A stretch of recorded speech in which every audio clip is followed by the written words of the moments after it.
ჩინეთის სამხედრო გაფართოების გეგმები გასაოცარი სისწრაფით ვითარდება. პეკინი კი სასოწარკვეთილად ცდილობს შეამციროს სხვაობა საკუთარ თავსა და შეერთებულ შტატებს შორის, სანამ ამ ორზე სახელმწიფოს შორის შესაძლო კონფლიქტი მოხდება. მან შექმნა როგორც ყველაზე დიდი საზღვაო ფლოტი, ასევე ყველაზე დიდი სახმელეთო არმია დედამიწაზე და რეგულარულად აჩვენებს თავის უახლეს და საუკეთესო ინოვაციებს. დაწყებული ხელოვნურ ინტელექტთან ინტეგრირებული დრონების როებიდან დამთავრებული ჰიპერბგერითი რაკეტებით. მაგრამ სანამ პეკინი ცდილობს დაეციოს, შეერთებული შტატები უბრალოდ არ დგას ერთ ადგილზე. ის თავადაც ახორციელებს მნიშვნელოვან გაუმჯობესებებს, რათა შეინარჩუნოს მსოფლიოს უძლიერესი სამხედრო ძალის სტატუსი. ამ გაუმჯობესებებიდან ერთ-ერთი ჩინეთის რეკორდული საზღვაო ფლოტისთვის უზარმაზარ პრობლემას წარმოადგენს, რადგან შეერთებულმა შტატებმა ახლახან B2 სპირიტი გარდაქმნა უხილავ ფლოტის გამანადგურებლად, რომელსაც შეუძლია პეკინის საზღვაო ძალა ასობით მილის დაშორებიდან მნიშვნელოვნად შეამციროს. როგორც ალბათ ყველაზე ცნობილი ბომბდამშენი ისტორიაში, B2-ის განსაკუთრებული წარდგენა არ სჭირდება. მისი გამორჩეული ფრინავი ფრთის სილუეტი მთელ მსოფლიოში მყისიერად ცნობადია, ხოლო მისი განსაკუთრებული სტელს შესაძლებლობები მას ყველა დროის ერთ-ერთ ყველაზე საშიშ და ეფექტურ თვითფრინავად აქცევს. ტრის საჰაერო სივრცეში შეუმჩნევლად შეღწევის უნარის მქონე ამ თვითფრინავმა თავისი ღირებულება უამრავჯერ დაამტკიცა. 1997 წელს სამსახურში შესვლის შემდეგ არაერთ კონფლიქტში წამყვანი როლი ითამაშა. ის გამოიყენეს მაგალითად კოსოვოს ომში 1999 წელს. ასევე ერაყის, ავღანეთის, ლიბიისა და იემენის ომებში და უფრო ახლახანს ირანში. თუმცა სამსახურში ყოფნის დიდი ნაწილის განმავლობაში B2 ძირითადად გამოიყენებოდა სახმელეთო სამიზნეების დასარტყმელად, როგორიცაა სერბული სამხედრო ინფრასტრუქტურა კოსოვოში, თალიბანის საყრდენი პუნქტები ავღანეთში და მიწისქვეშა ბირთვული ობიექტები ირანში. მან განსაკუთრებული ეფექტიანობა აჩვენა ბუნკერების, ბაზების და საჰაერო თავდაცვის სისტემების განადგურებისას. თუმცა ის არასდროს განიხილებოდა როგორც სერიოზული ანტისაზღვაო იარაღი. მიუხედავად იმისა, რომ მას შეეძლო საბრძოლო გემებისა და სხვა საზღვაო ობიექტების განადგურება, თავისი დიდი საბრძოლო ტვირთის ტევადობის, შთამბეჭდავი მანძილისა და შეუმჩნევლობის შესაძლებლობების წყალობით, ყოველთვის ერთი დიდი პრობლემა აფერხებდა B2-ის – საზღვაო საბრძოლო მასალის ნაკლებობა. თუ აშშ-ის წარსულში ოდესმე სურდა საბრძოლო გემის დაბომბვა, B2-ით მას მოუწევდა დაეხტნო გრავიტაციით მოქმედ ჭკვიან ბომბებს, როგორიცაა GBU-31 JJDM.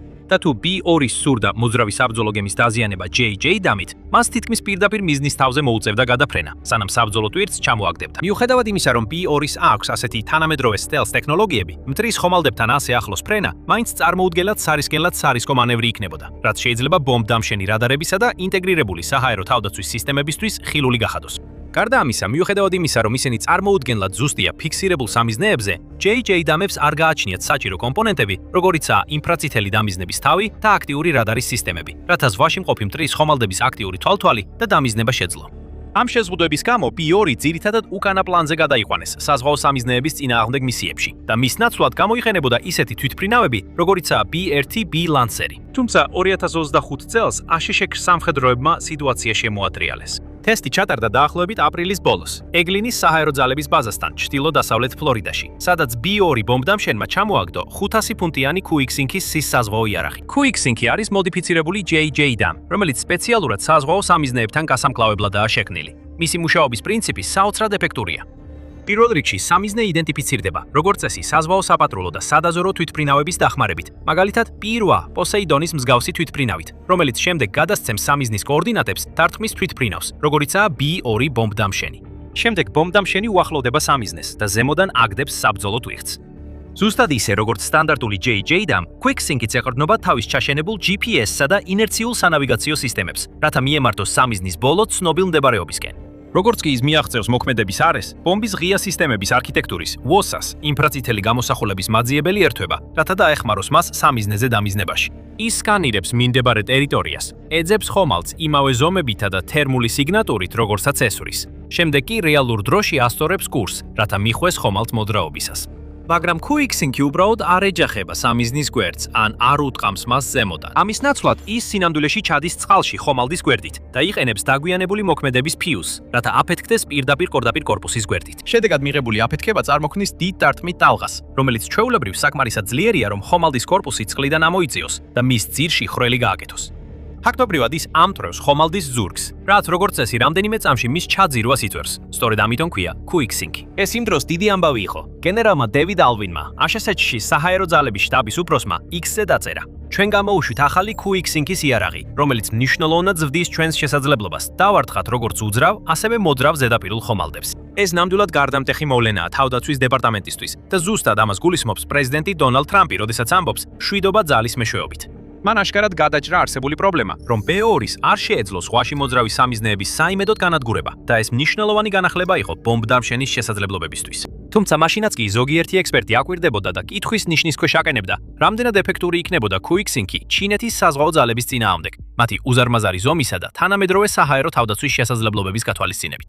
მაგალითად, თომ სუგარტმა, აშშ-ის საზღვაო ძალების წყალქვეშა ომის ყოფილმა ოფიცერმა და ახალი ამერიკული საზოგადოების ცენტრის უთრის უფროსმა მკვლევარმა ინტერნეტში დაწერა, რომ ძალიან გაკვირვებული დარჩებოდა თუ აშშ-ის სამხედრო ძალები გარისკავდნენ და B2 ბომბდამშენს ჩინეთის სამხედრო გემებთან იმდენად ახლოს მიუშვებდნენ, რომ ასეთი ტიპის ბომბი ჩამოეგდოთ.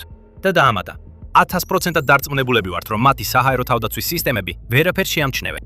იგივე კითხვა ბევრმა სხვა სამხედრო ექსპერტმაც გაიმეორა, რომლებიც ზოგადად მოხარულები იყვნენ, რომ B2 ბომბდამშენი თავის არსენალს აფართოებს. თუმცა ასევე შეშფოთებულები იყვნენ, რომ ეს შესაძლოა დიდ მნიშვნელობას არ წარმოადგენდეს ჰიპოთეტურ კონფლიქტში ჩინეთთან. იმის გათვალისწინებით, რომ თითოეული B2-ის ღირებულება დაახლოებით $2 მილიარდ შეადგენს და მხოლოდ 19 ასეთი ბომბდამშენია მოქმედებაში, დღეს ლოგიკურია, რომ საჰაერო ძალები თავს შეიკავებენ ასეთი იშვიათი და ძვირფასი რესურსის გადაყვანისგან ზედმეტად სახიფათო სიტუაციაში, როდესაც სხვა უფრო გონივრული ალტერნატივები ჯერ კიდევ არსებობს. მოკლედ, quick-sinking-ის დამატება უდავოდ სწორი მიმართულებით გადადგმული ნაბიჯი იყო, მაგრამ შესაძლოა ეს ნაბიჯი საკმარისად დიდი არ ყოფილიყო რეალური ცვლილებისთვის. საბედნიეროდ აშშ-ში ამით არ გაჩერებულა. კულისებში სამხედროები მუშაობდნენ კიდევ ერთ შეიარაღების დამატებაზე, B2 სპირიტისთვის, რომელიც მის შესაძლებლობებს ბევრად უფრო მაღალ დონეზე აიყვანდა. ისეთი, რომელიც ამ უკვე ლეგენდარულ თვითმფრინავს ოპერაციული სრულყოფილების კიდევ უფრო მაღალ დონეზე აიყვანდა და მას ჩინეთის სწრაფად მზრაფად მზარდი საზღვაო ძალების იდეალურ საფასუხოდ გადააქცევდა. AGM-158C გრძელდისტანციური ანტისაზღვაო რაკეტა, LRAASM, ჰაერიდან გასაშვები ანტისაზღვაო ფრთოსანი რაკეტა, რომელიც თავდაცვის მოწინავე კვლევითი პროექტების სააგენტომ DARPA-მ 2010-იან წლებში შეიმუშავა და 2018 წელს შევიდა შეერთებული შტატების საჰაერო ძალებსა და საზღვაო ფლოტში ექსპლუატაციაში. მისი სავარაუდო სიგრძეა 14 ფუტი, ანუ 4.26 მეტრი, ფრთების შლილი 8 ფუტი და 10 დუიმი, ანუ 2.7 მეტრი. ხოლო წონა 2760 ფუნტი, ანუ 1250 კილოგრამი. LRAASM ერთ-ერთი ყველაზე თანამედროვე ანტიგემის საბრძოლო მასალაა, რაც დღეს არსებობს. ის აღჭურვილია Williams-ის F-107 WRF-100 107 WR-105 ტურბოფანიანი ძრავით, რომელიც საშუალებას აძლევს მიაღწიოს მაღალ ქვებგერით სიჩქარეს, დაახლოებით Mach 0.9, ანუ 690 მილი-საათში, ან 1111 კილომეტრი-საათში. და მას აქვს მოქმედების რადიუსი 500 საზღვაო მილის, ანუ 926 კილომეტრის ფარგლებში. GPS-ისა და ინერციული ნავიგაციის სისტემების, ინფრაწითელი და ელექტროოპტიკური სენსორების, ასევე ხელოვნური ინტელექტის მართვის ტექნოლოგიის კომბინაციით LRAASM გამორჩეულად ზუსტია. მას შეუძლია სამიზდეს ყოველ ჯერზე 10 ფუტზე ნაკლებ, ანუ 3 მეტრზე ნაკლებ ცდომილებით დაარტყას. და რადგან მას აქვს უზარმაზარი 1000 ფუნტის, ანუ 453 კილოგრამის WDU-42B-HE აფეთქებადი ფრაგმენტაციის საბრძოლო ქობინი, მას გააჩნია საკმარისზე მეტი დამანგრეველი ძალა, რომ გაანადგუროს ყველაზე დიდი თანამედროვე სამხედრო გემებიც კი, მათ შორის კრეისერები და გამანადგურებლები. ამ ყველაფერთან ერთად, LRAASM ასევე იყენებს იმ ტიპის stealth ტექნოლოგიას, რომელიც თავად B2-ზეც გვხვდება. მას აქვს დაბალი შესამჩნევობის კონსტრუქცია და მინიმიზებული რადარული არეკვლის ეფექტური ფართობი, რაც ეხმარება მას, რომ თავიდან აიცილოს აღმოჩენა მტრის საჰაერო სივრცეში გადაადგილებისას. ასევე იყენებს პასიურ ელექტრონული მხარდაჭერის საშუალებებს და რადიოსიხშირის სენსორებს, რათა მიზნებზე მიემართოს ისე, რომ არ გამოუშვას ადვილად აღმოსაჩენი სიგნალები მიახლოებისას. ყველა ეს მახასიათებელი LRAASM-ს პლანეტის ყველაზე ძლიერ საზღვაო ფლოტებზეც კი ერთ-ერთ ყველაზე დიდ საფრთხედ აქცევს. მაგრამ არსებობის პირველ რამდენიმე წლის განმავლობაში მისი გაშვება მხოლოდ მცირე რაოდენობის პლატფორმებიდან იყო შესაძლებელი, მათ შორის B1 Lancer-დან, F-18EFF Super Hornet-დან და F-35 Lightning II-დან. 2026 წლის ივნისში B2 Spirit-ი ოფიციალურად შეუერთდა ამ სიას. მაგრამ სანამ იმაზე ვისაუბრებთ, როგორ მოხდა ეს და რას ნიშნავს, The Military Show გაძლევთ სრულ სურათს, არა მხოლოდ სათაურებს. გამოიწერეთ არხი, რომ ყოველთვის ინფორმირებული იყოთ. 2026 წლის 29 ივნისს შეერთებული შტატების საჰაერო ძალების გლობალური დარტყმის სარდლობამ გამოაქვეყნა გასაოცარი ანგარიში, სადაც ნათქვამი იყო, რომ წყნარი ოკეანის საჰაერო ძალებმა ჩაატარეს საბრძოლო სროლით ჩაძირვის წვრთნა B2 სპირიტისა და გრძელდისტანციური ანტისაზღვაო რაკეტის გამოყენებით. წვრთნა ჩატარდა მარიანას კუნძულების ჩრდილოეთით, ახლოს აშშჩ-ის კუნძულოვან ტერიტორიასთან, გუამთან, რომელიც ამერიკის ერთ-ერთი უმნიშვნელოვანესი სტრატეგიული ცენტრი გახლავთ დასავლეთ წყნარ ოკეანეში. ეს იყო Valiant Shield 26 წვრთნის ნაწილი, რაც Valiant Shield-ის სამხედრო თამაშების უახლესი გამოცემაა. ეს წვრთნები ამერიკის შეიარაღებული ძალების ერთ-ერთ ყველაზე მასშტაბურ წვრთნად ითვლება წყნარ ოკეანეში და 2006 წლიდან ტარდება. ღონისძიების დეტალური ანგარიშების მიხედვით წვრთნაში B2-1 LRAASM რაკეტა გაუშვა USS Juno-ზე, რომელიც Austin-ის კლასის ამფიბიური სატრანსპორტო დოკია. მისი აგება 1965 წელს დაიწყო და 1 წლის შემდეგ 1966-ში ჩაუშვეს წყალში. Mighty J-ის სახელით ცნობილი Juno-მ ვიეტნამის ომის დროს არაერთი განლაგება შეასრულა და ასევე ჩართული იყო როგორც ოპერაცია უდაბნოს ფარში, ასევე ოპერაცია უდაბნოს ქარიშხალში, ერაყის ომის დროს.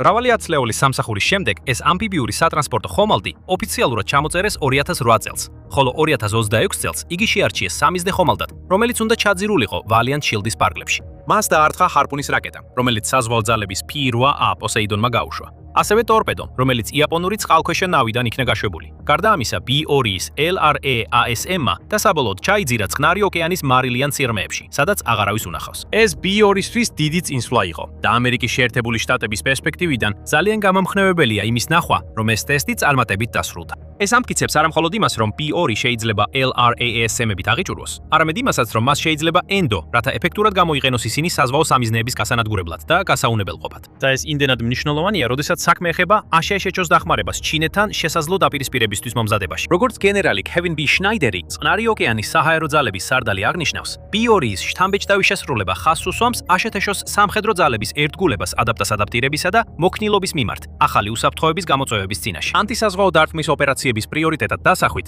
ჩვენ შეგვიძლია შევინარჩუნოთ გადამწყვეტი უპირატესობა მოწინააღმდეგეებზე, დავიცვათ ჩვენი ეროვნული ინტერესები და უზრუნველყოთ თავისუფალი და ღია წყნარი ოკეანე, რომელიც ჩვენი გლობალური უსაფრთხოების საფუძველია. ეს ბევრად უფრო დიდი განახლებაა, ვიდრე Quicksink-ი რამდენიმე მნიშვნელოვან მიზეზთა გამო. ალბათ ყველაზე მნიშვნელოვანი მათ შორის არის მოქმედების რადიუსი. Quicksink-ისა და სხვა ბომბების პრობლემა ისაა, რომ მათი ჩამოგდება სამიზნეზე შედარებით მცირე მანძილიდან ხდება. თუნდაც ისეთი შეუმჩნეველი თვითმფრინავით, როგორიცაა B2, რაც უფრო მიუახლოვდები მტერს, მით უფრო იზრდება რისკი, რომ მათ შეძლონ შენი აღმოჩენა და სროლა. LRAASM სრულად გამორიცხავს ამ რისკს. მას აქვს უზარმაზარი მოქმედების რადიუსი 500 საზღვაო მილამდე, რის გამოც მისი გაშვება უსაფრთხო მანძილიდან არის შესაძლებელი.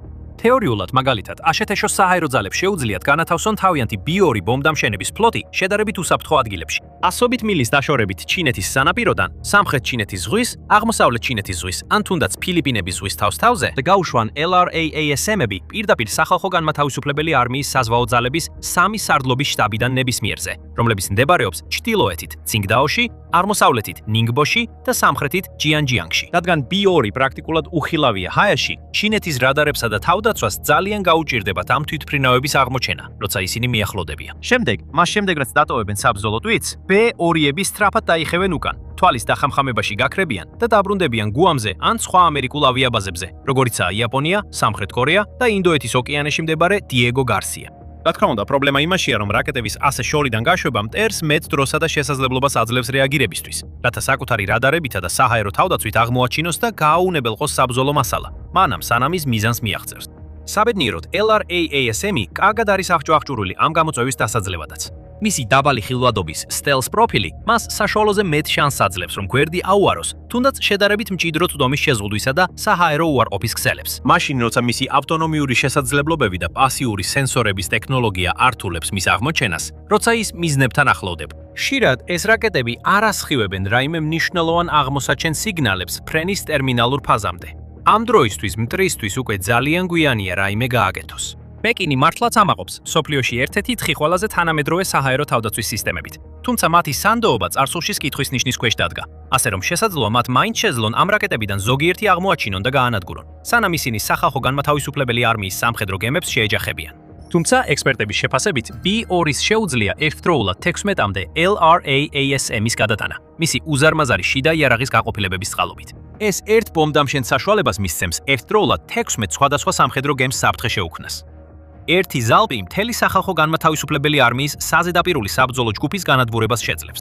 სხვა მხრივ შესაძლებელია რამდენიმე რაკეტა გაუშვან განსაკუთრებით მნიშვნელოვან სამიზნეებზე, მაგალითად ტიპი O0-55 კლასის გამანადგურებლებზე, რომლებიც მსოფლიოში საუკეთესოთა შორის არიან და აქვთ შთამბეჭდავი 112 ვერტიკალური გაშვების უჯრედი, ან პეკინის მზარდი ავიამზიდების კოლექციიდან ერთ-ერთზე. კიდევ ერთხელ, თუნდაც ამ რაკეტებიდან ზოგი გზაში ჩამოეგდოს, ძალიან მაღალი შანსია, რომ სხვები მაინც მიაღწევენ მიზანს, მათი თანამედროვე სენსორებისა და ხელოვნური ინტელექტის მართვის სისტემების წყალობით, რომლებიც საშუალებას აძლევს მათ ჰაერში კურსის შეცვლასა და შეცვლასა და თავის არიდების მანევრებს. როდესაც LRASM-ები ჯგუფურად ისრება, ისინი კიდევ უფრო ეფექტურად ახერხებენ ერთმანეთთან კომუნიკაციას.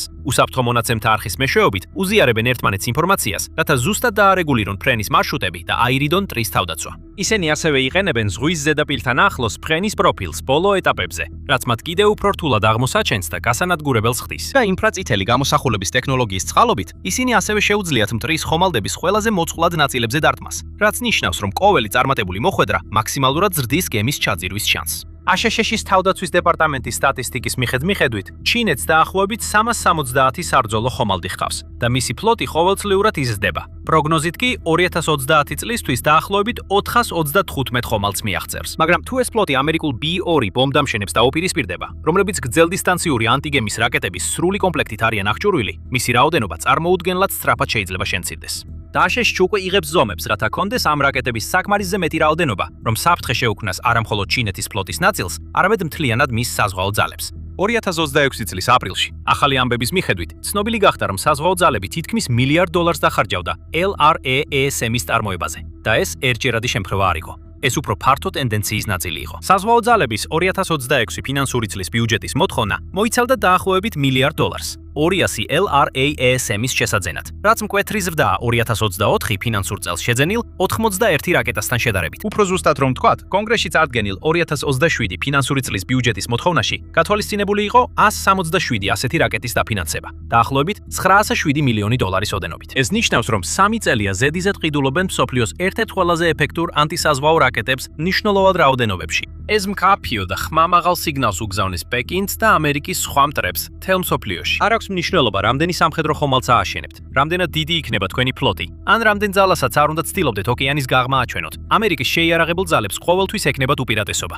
მას ყოველთვის ექნება საკმარისი საბრძოლო მასალა, რომ თქვენი ხომალდები ოკეანის ფსკერზე გაგზავნოს და თქვენ ვერაფერს გააკეთებთ, რომ ეს შეაჩეროთ. თუნდაც უფრო დიდ და უკეთეს თავდაცვაში დააბანდოთ, ეს რაკეტები იმდენად ჭკვიანია, რომ მათ აცილებას შეძლებენ. თუნდაც მრავალფენიან თავდაცვას შექმნათ, ამერიკას საკმარისი რაკეტები აქვს, რომ ისინი გადადვირთოს. თუნდაც სცადოთ გაშვების პლატფორმების მიზანში ამოვება და თავიდან აიცილოთ რაკეტების გაშვება, ამერიკას ახლა შეუძლია მათი გაშვება ერთ-ერთი საუკეთესო სტელს ბომბდამშენიდან, რომელიც თითქმის შეუძლებელი არ მოაჩინოთ, თუნდაც თქვენს საჰაერო სივრცეში იყოს. მოკლედ, ამერიკის სამხედროებმა ყველაფერზე იფიქრეს. მათ ყველა სცენარი გაითვალისწინეს და ყველა შესაძლო ვარიანტზე პასუხი ჰქონდათ. მსოფლიოს წამყვანი რაკეტის და წამყვანი გაშვების პლატფორმის გაერთიანებით, მათ შექმნეს სრულყოფილი ფლოტის გამანადგურებელი. და ყველაზე გასაოცარი ის არის, რომ ამ კონცეფციას კიდევ უფრო მაღალ დონეზე შეიძლება აიყვანა. რადგან სრულიად შესაძლებელია, რომ B-2-ის მემკვიდრეს, B-21 რეიდერსაც შეეძლოს ზუსტად იგივე შორ მანძილზე მოქმედი ანტიგემის რაკეტების გაშვება, რაც საჰაერო ძალებს კიდევ უფრო მეტ გაშვების პლატფორმას მისცემს, კიდევ უფრო დახვეწილი შეუმჩნელობის ტექნობის ტექნოლოგიებით. წლების განმავლობაში იზრდებოდა შიში ჩინეთის საზღვაო გაფართოების გამო და იმის გამო, რომ როგორც ჩანს, აშშ ვერ ასწრებდა პეკინის გამორჩეულ გემთმშენებლობის ტემპს. რეალურად ამერიკას არასდროს დასჭირვებია ათეულობით გემის აშენება, რომ ჩინეთზე წინ დარჩენილიყო. უბრალოდ უკეთესი გზები უნდა ეპოვა მათი გასანადგურებლად. ახლა უკვე იპოვა. გაიგეთ მეტი იმის შესახებ, თუ როგორ ამოიცნობს და იყენებს აშშ ჩინეთის სამხედრო სისუსტეებს ამ ვიდეოში. ან ნახეთ ეს ვიდეო, რათა ნახოთ, როგორ გადააქცია აშშ-ს საზღვაო ფლოტმა მრავალმილიარდიანი კატასტროფა მსოფლიოს ერთ-ერთ წამყვან ზესაიარაღად. და ბოლოს, არ დაგავიწყდეთ გამოიწეროთ The Military Show, მსგავსი სიღრმისეული რეპორტაჟებისთვის.